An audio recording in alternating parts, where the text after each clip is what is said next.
This special podcast is for the Gita Jayanti special, which is coinciding with the birth of Jesus, 25/12/2020. And today I'm going to discuss the 18 very interesting and important facts about Srimad Bhagavad-Gita. What is this Gita Jayanti all about? Gita Jayanti is the day when Lord Krishna spoke Gita to Arjuna in the middle of the battlefield of Kurukshetra. Number 1. Bhagavad Gita is one of the Prasthanatrayas. What are these Prasthanatrayas? There are 3 starting points to reach the Vedic understanding. And one of them is Srimad Bhagavad-Gita. Besides Bhagavad-Gita, there is Brahma Sutra and the 11 important Upanishads, which are very difficult for us ordinary beings to comprehend. So Bhagavad-Gita is one of them. Number 2. Srimad Bhagavad-Gita is the most approachable Vedic literature because it is very simple and easy to understand, easy to assimilate the knowledge presented by Sri Krishna in the Gita. Number 3. Out of the 700 verses in Srimad Bhagavad-Gita, in all of the 18 chapters, 574 verses are spoken by Lord Sri Krishna. You can imagine how much potency, how much power, how much of that positive vibration is invested in Srimad Bhagavad-Gita. Through the words personally spoken by Lord Krishna, who is the Supreme Personality of Godhead. We have to take advantage of this. Number 4. Srimad Bhagavad-Gita gives a very comprehensive view of the whole Vedic philosophy. That's why it is respected as much as the Upanishads, the Vedas. That is why it is called Gita-Upanishad. The Gita Mahatmya states, Sarvopanishado Gavo Dogdha Gopalanandanaha Partho Vatsas Sudhir Bhukta Dugdham Gitamritam Mahat. What does it mean? Sarvopanishado Gav. When all the Upanishads are compared to mother cow, Gopal as the cowherd who is milking, and Gitamrita, Bhagavad Gita as the essence, as that milk, and Arjuna, Partho Vatsa, he is like a little calf drinking that milk, which is just the nectar. So Bhagavad Gita is a Vedic literature. It's called the Gita Upanishad.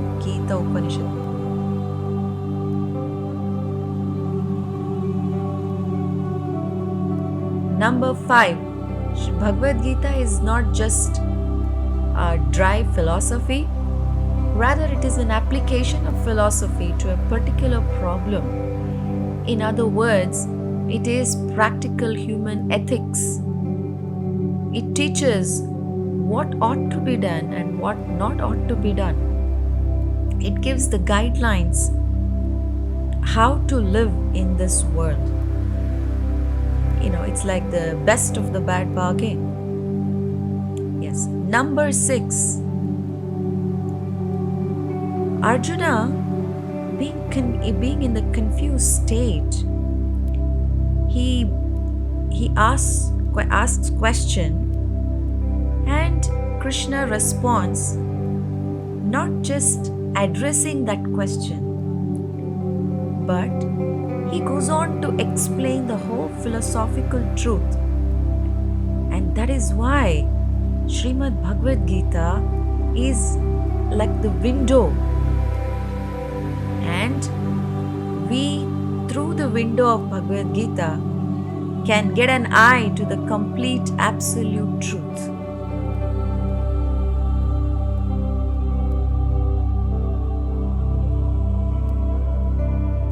Number 7. Srimad Bhagavad-Gita is just like a manual. When you buy any electronic device, you get a manual along with it, teaching you or guiding you how to use it. Similarly, Srimad Bhagavad-Gita is like a manual. It guides us how to live a healthy life on this planet. Physically healthy, mentally healthy, emotionally healthy, and spiritually healthy. How spiritually healthy? Krishna teaches us how to eat, what to eat, how to be regulated, how to be mentally healthy. He talks about the mind and its nature, how to control the mind, how to make this mind our friend. How emotionally healthy? Krishna talks how to balance our emotions, control anger. In so many other ways, he talks about how to balance our emotions and be healthy emotionally. Spiritually healthy is Krishna very amazingly gives the lessons about the soul and beyond soul, the supreme soul.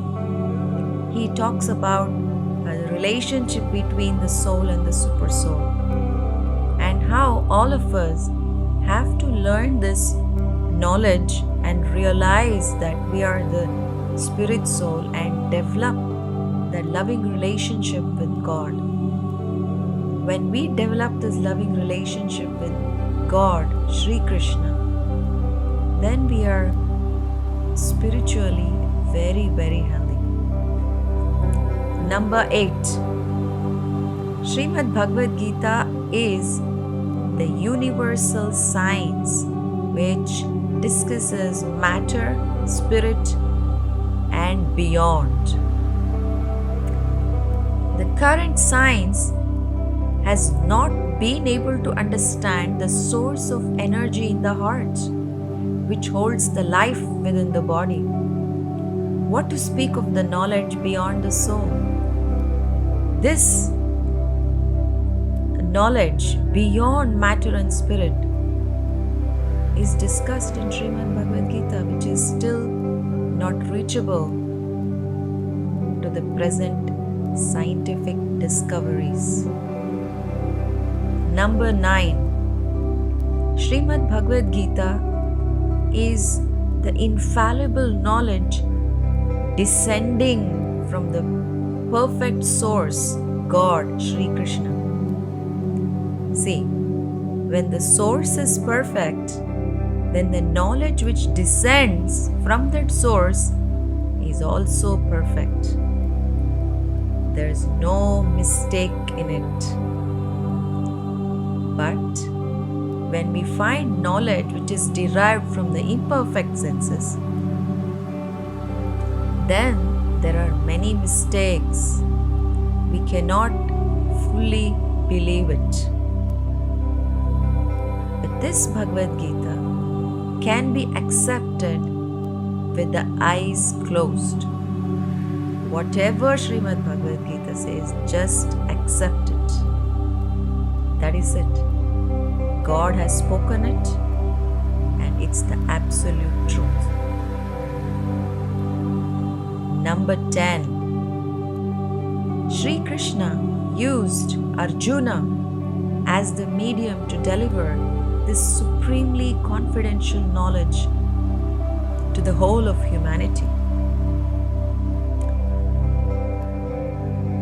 Because Arjuna was in that confused state like all of us today are, you can go to anybody, any rich, poor, anybody, educated, uneducated. When you dig and find out from that person, you can easily find how each one is in a state of confusion. So, this is very befitting that Krishna delivered this knowledge of Bhagavad-Gita to Arjuna. He's used Arjuna as the medium. Number 11. Srimad Bhagavad-Gita was spoken by Lord Sri Krishna in the middle of the battlefield, just an hour before the terrific battle began. Why Krishna chose the battlefield to deliver this supreme science of spiritual knowledge? Why? Because the place where we live, it's like a battlefield. There's so much of conflict, strife, tension, confusion, uncertainty. This is the external world. And in the internal world of our mind, it's also the same. There's so much of confusion, doubts, conflicts, tension. So, this battlefield of Kurukshetra, actually our mind is compared to this battlefield of Kurukshetra, where we are just in front of the enemies and are confused about our duties. So that is the reason why Krishna spoke this Bhagavad Gita on the battlefield. And towards the end of the Gita, Krishna eliminated or destroyed all the doubts or confusion that Arjuna had and presented him with super clarity of thoughts and of duties. Number 12. Because Bhagavad-Gita is spoken by the Supreme Personality of Godhead, one need not read any other Vedic literature. So simple and easy. One need only attentively and regularly hear and read Bhagavad-Gita. Even if you read one verse a day, it makes a great difference in life. Friends, try this out. Just pick up Srimad Bhagavad-Gita. Read a verse in a day. That is it. As simple as that. And you don't have to read any other Vedic literature, because the essence of all the Vedic literature you can get from the Srimad Bhagavad-Gita itself. There's something interesting that Krishna mentions here. He says, this material world is full of fallible living entities. And the spiritual world is of the infallible living entities.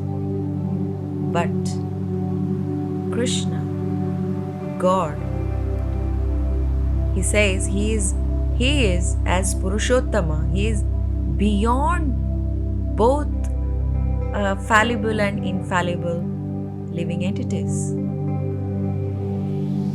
And he is pervading all over and maintaining these two. Interesting.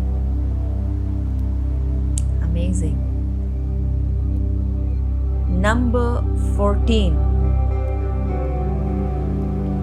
See, amazingly, Sri Krishna does not impose any ideas on Arjuna.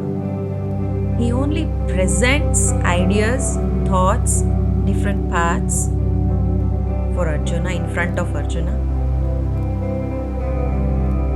And at the end, Krishna very clearly says to Arjuna, Yathechasi tatha kuru. Now, you choose what you want to do. This is about the free will. See, Krishna gives us free will to do what we want. But we have to remember,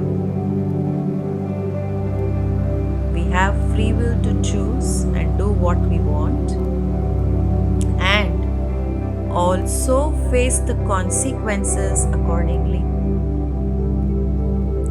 If you choose to do the right thing, then you will get a very good result. Vice versa. Number 15. There's another unique feature of in Sri Krishna's teaching. Sri Krishna says, Ye yatha mam prapadyante tams tataiva bhajamyaham. In whichever way and to whatever degree you worship me, in whichever way and to whatever degree you worship me, I will reciprocate accordingly to that degree. Suppose you surrender 10%, Krishna will reciprocate 10%. If you surrender 50%, he'll reciprocate 50%. So, we must drill this principle into our life, because we think whatever little I do, I can expect a lot from Krishna. It doesn't work like that. It just doesn't work like that. You give 20 rupees, you get back 20 rupees. Yes, Krishna is very clear with his math.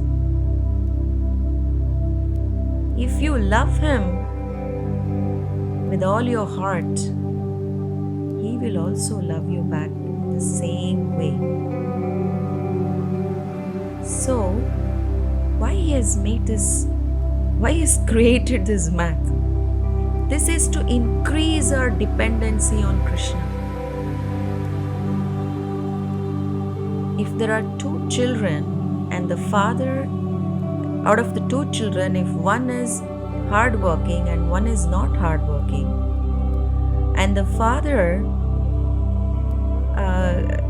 gives reward to the hardworking child, and if he rewards the less hardworking child also the same way, you think it's going to work out? You think the person who is the child who is very hardworking will continue to work hard if he sees that the less hardworking child has also got the same reward? No. This will reduce the impetus. So that's why Krishna, to increase our dependency on him, he says, Ye yatha mam prapadyante tams tataiva bhajami. To whichever degree you worship me, I'll reciprocate with you accordingly. Number 16.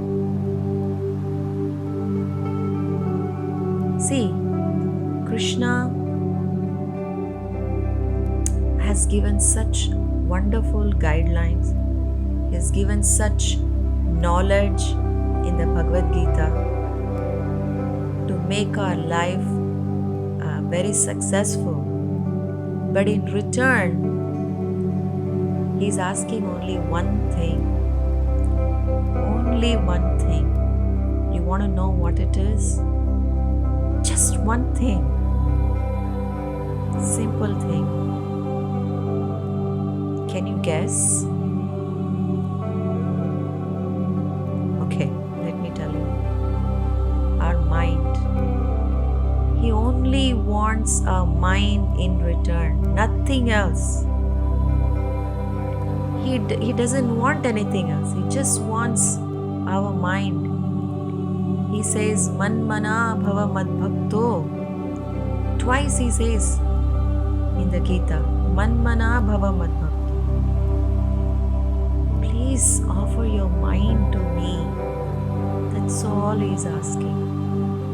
So let's try our best to offer our mind completely to Krishna. He's so sweet. He's so loving. Number 17. He says, Sri Krishna says that he promises, and his promises are never in vain. They are not false. Especially when he promises to his devotees, he never fails to keep up that promise. He says, I will destroy all your sins if you just surrender unto me completely, leaving aside all the other attachments that your mind has. Just leave aside all the attachments that you have and just surrender unto me alone. Sarva dharman parityaja mam ekam sharanam vraja. Aham tvam sarva papebhyo mokshayishyami ma shucha. He says, do not worry. I will destroy all your sins. So, we must take this very seriously. We have huge pile of sins from many millions of lifetimes. How to get rid of them? This is the only way. On your own, how much of prayaschitta you're going to do? Because to get rid of one sin, you have to do a certain prayaschitta, and that's going to take some certain amount of time. And if you have like a pile of millions of lifetimes of sin,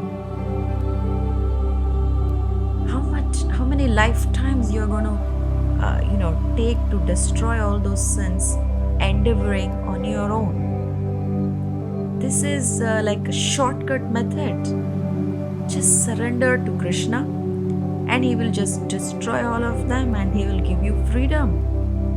He will keep you in the spiritual world where you can enjoy forever without any stress, conflict, fear. Just only happiness, just pure bliss. Okay. Number 18. Finally, Srimad Bhagavad-Gita says, whoever reads or hears this great celebrated conversation between Sri Krishna and Arjuna worships Krishna with their intelligence. And wherever there is Krishna and Arjuna in the form of Srimad Bhagavad-Gita, there will certainly be opulence, victory, extraordinary power and morality. Yes, reading Bhagavad-Gita, touching Bhagavad-Gita, seeing Bhagavad-Gita, hearing Bhagavad-Gita, reading Bhagavad-Gita, these are all super positive, productive actions. Please don't underestimate it. It's my personal experience. The more I am in touch with Gita, the more, I get that aura, I get that positive vibration from Srimad Bhagavad-Gita. I can see how it's clearing off the cloud of ignorance in the heart. It just cleans up the dust of the mirror of the heart. Yes, Srimad Bhagavad-Gita it's the purest conversation between Krishna and Arjuna. And above all, Sri Krishna personally is declaring that, please hear this very carefully. Sri Krishna is saying, whoever teaches this knowledge of Srimad Bhagavad-Gita to others, whoever spreads the glories of Gita to others, becomes very, very, very dear to me. He's saying it very clearly. Yes. So, we can take this blessing from Sri Krishna and try in our life to spread the message of Gita to others. First of all, imbibe the message from Srimad Bhagavad-Gita. Try to apply it in your life, and with all the personal realizations that you get, distribute that knowledge to others. So these are the super 18 points from Srimad Bhagavad-Gita, the interesting points. So let's celebrate the Gita Jayanti 2020 in a very, very special way. And how do we celebrate it? Usually what we do is we read Srimad Bhagavad-Gita, the whole Srimad Bhagavad-Gita. I mean all the 700 verses. It might take 3 to 4 hours. And if you cannot read them personally, there are many tapes available on the internet. You can listen to this Srimad Bhagavad-Gita, the recordings. And how much ever you can, to your capacity, you can sit and read Srimad Bhagavad-Gita, and you can take a vow on this very, very auspicious day of Gita Jayanti that you will make a commitment to read at least minimum 1 verse a day and try to apply the teachings into your life with all faith. And when you do that, that's going to purify our mind and heart and help us grow spiritually and attain Lord Krishna's lotus feet. Thank you so much. Have a wonderful, great day. Gita Jayanti 2020 special day, which is coinciding with the birth of Jesus, which is popularly known as the Christmas Day. So have a wonderful day. Thank you so much. God bless.